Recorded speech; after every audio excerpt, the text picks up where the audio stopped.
Elizabeth Joey Cruz, na nakikinig po sa atin ngayon, nanonood ngayon, humarap ka dito, kumatapang ka. Hirap sa iyo, nagbumura ka nang dyan na wala kaming kalaban-laban. Humarap ka dito. Dito. Namo. Chairman, dito lamang sa title mo huwag maniniwala sa pakulo at panlilinlang ni Marcoleta. Pagkatapos tatanungin kita ngayon kung anong panlilinlang ang ginawa ko, wala ka man lang masabi.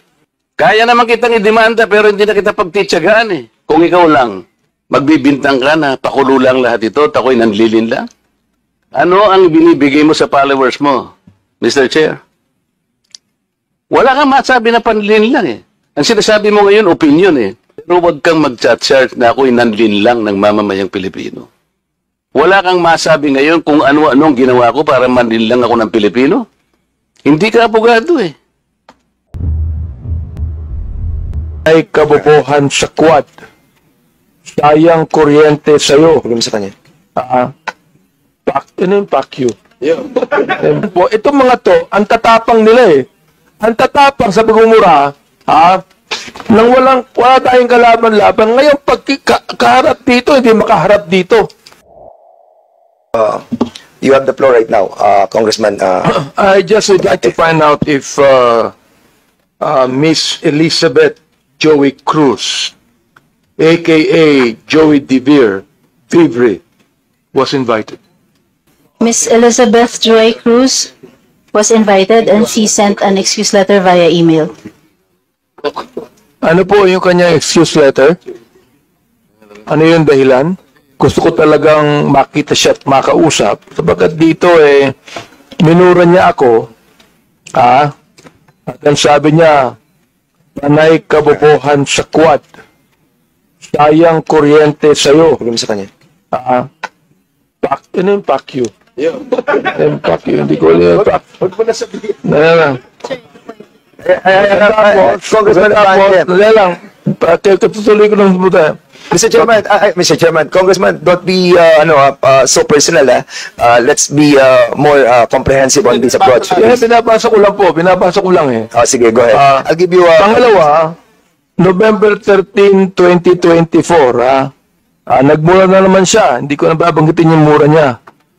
Pag tinatanong kung anong legislation ginawa niyo in relation to this BS, ano ba yung BS? BS inquiry, sasagot ka. Paswelduhan ka ng taxpayers. November 3, 2024, si Benny Abante at si Romel Marbil ay mga protektor ng illegal na droga dahil pilit nilang pinalalabas na hindi ito ganoon kasama. Tapos, sabing ganyan, si Dan Fernandez and Ace Barber's survey are depressing. Alam na nila na matatalo sila sa eleksyon. So, what is the hearing for? Smoke screen for the discount. Tinabi ko ito sapagkat matindi po itong mga akusasyon na ibinigay nitong gusto ko nilang magmura Hindi na ako magbumura muna. Oo. Kailangan po, itong mga to, ang tatapang nila Ang tatapang sa pagmumura, nang wala tayong kalaban-laban. Ngayon, pag kaharap dito, hindi makaharap dito. Mga takot din pala yung mga yan Please hold your fire, please. I'm just on the process of administrative, ano pa lang muna tayo, Congressman Abate. We can tackle that on the interpellation. Mr. Chair, gusto ko lang pong bagitin tong kanya excuse letter. Nakalagay dito, after meaningful consultation with my lawyers, gumayad pa na abogado. I have decided to respectfully decline. Respectfully? Minumura tayo, respectfully? To share my knowledge on matters. Hindi knowledge ang kailangan natin. The lawyer, if this is like... Ask the lawyers kung libelous yung ginawa niyo o slander. Nakalagay, I would like to categorically state that I am neither paid by POGO operators. Hindi na pinag-uusapan. Pinag-uusapan natin yung mga sinabi niya. Tapos, respectfully, Elizabeth Joey Cruz, na nakikinig po sa atin ngayon, nanonood ngayon, humarap ka dito, kumatapang ka. Hirap sa iyo, nagbumura ka nang dyan na wala kaming kalaban-laban. Humarap ka dito. Dito. Namo. Chairman. Chairman. No, wait. Quiet, Chairman. Please observe, refrain from laughing or whatever expression you wanted to, please observe, Mr. Chair. Lang ko, attorney. Public figure ako, pero kailangan malaman ko, sapagkat dito lang may malis ka na eh. Una, hindi mo ako kilala, ikaw hindi rin kita kilala. Pero dito lang sa title na title pa lang, huwag maniniwala sa pakulo at panlilinlang ni Marcoleta. Attorney, kahit kailan wala akong nilinlang na mamamayan ng Pilipinas. Wala kang karapatan na akusahan mo ako ng ganito. Kung ang pinag-uusapan ay gusto mo lang ma-informahan ang mga nagpa-follow sa'yo kung sino-sinong maraming nagpa-follow. Pwede mo ba sagutin ito muna? Ano yung panlilinlang na sinasabi mo rito? Marami na po kasi akong naging hindi ko ano yung particular na Ito pakikita ko sa'yo, ayan hindi ko po alam kung anong particular doon na Attorney, gumawa ka ng vlog. yes po, ako po Responsibilidad mo sa public ito, lalong-lalo na yung naniniwala sa'yo. Hindi ako maniwala kung paano mo silang napaniwala. Pero itong sinabi mong ito, may pakulo ako at panlilin lang. Ito yung sagutin mo. Hindi ako naniniwalang hindi mo naalala ito. Mr. Chair? Mr. Chair? Actually po, dun yata yan sa rally ng Iglesia ni Cristo na naging subject din ako po ng programa ninyo sa yung dalawang pong kasama Honorable Congressman Marcoleta. Ako po yung naging subject nyo doon ni Saganang Mamamayan. Kasi ako yung nag-comment na sabi ko, dapat yung Iglesia ni Cristo kung talagang malaki yung mobilization nila, doon nila gawin sa Luneta, huwag sa Liwasan. Yun yung kasi, pag sa Liwasan... Attorney, huwag mong nililihis ang usapan. Ang pinag-usapan yung panlilin lang na sinasabi mo at pakulo. Walang kinalaman yung rally ng INC dito. Doon ko po kita, Honorable Congressman... Anong panlilin lang ginawa ko doon sa rally? Yung po yatang speech nyo doon Hindi sa pa yata, kailangan siguruhin mo. Nagsalita ko doon, anong parte ng speech ko ang nilinlang ko ang mamamayang Pilipino? Honorable Congressman Marco, yung reaction ko po yata yung speech nyo po doon sa Ano stage. nga, kung alam mo yung speech ko, ano yung panlilinlang doon? Tingnan ko po dito sa ano ko, kung ano yung... Ang dami ko na po kasi naging content tungkol po. Hindi ganun. Ako kapag ka sinabi ko, alam ko ang pinagbabasihan ko. Kahit matagal na yon, maaalala ko. Pag nilinlang ako ng isang tao, alam ko. Problema sa inyo, hindi ko nilalahat ang vloggers, Ako, hindi ko minamasama yung vlogs. Yan ay part ng ating free speech. Expression. At yan ay ginagaranti ng ating saligang batas.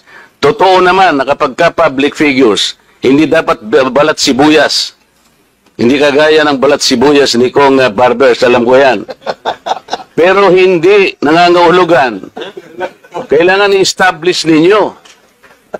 I-establish mo. Ikaw ay abogado pa rin, kagaya na sinasabi mo, nagtuturo ka pa sa isang reputableng institusyon. At pagkatapos, tinatanong ko lang ngayon, ikaw ang nagbablog, Basta po tungkol po talaga yung naging topic ko po kayo tungkol dun sa rally ng Ano ANC. nga yung sinabi ko sa rally na nanilang ako ng Pilipino? Wala ka man lang maisip? Ito yung uri mo na hindi kailangan talagang nagbablog Nami-mislead mo yung mga tao, nililin lang mo yung mga tao. Ang dahilan ay hindi mo man lang masabi kung ano yung aking mga panlilinlang na sinasabi mo rito. Pakulo at panlilinlang. Hindi ganyan yung mga vloggers na kilala ko. Yung mga vloggers umaatake rin sa akin, pero hindi ako balat sibuyas. Sapagkat may basihan ang kanilang sinasabi. Yung pinag-uusapan siguro namin dito. Gusto lang niyang tingnan siguro kung ano yung mga seats ng mga aming pinag-uusapan dito. Hindi ako balat sibuyas, pero ito, wala akong makitang panlilang na ginawa ko sa ating mamamayan. Ikaw, ang lakas ng loob mo na mag-vlog. Abogado ka pa naman. O ano? Gusto, panoorin ko po mamaya itong kung ano Ayun ang hirap sa atin, Mr. Chair ano po kasi... Isip-isipin mo, bigla ka na lang gagawa ng isang vlog. na ngayon ay tatanungin kita ng diretso, wala ka man lang masabi, kahit isang panlilin lang. At ang inaakala mo, baka sakaling no sa rally. Ibig mo sabihin, naharap ako sa rallying pagkalaki-laki para manlin lang ako ng mamamayang Pilipino? Hindi ka karapat-dapat na abogado eh. Hindi ka dapat magturo sa Ateneo. Sinasabi ko sa iyo ngayon, dito lamang sa title mo eh. Huwag maniniwala sa pakulo at panlilin lang ni Marcoleta. Pagkatapos tatanungin kita ngayon, kung anong panlilin lang ang ginawa ko, wala ka man lang masabi.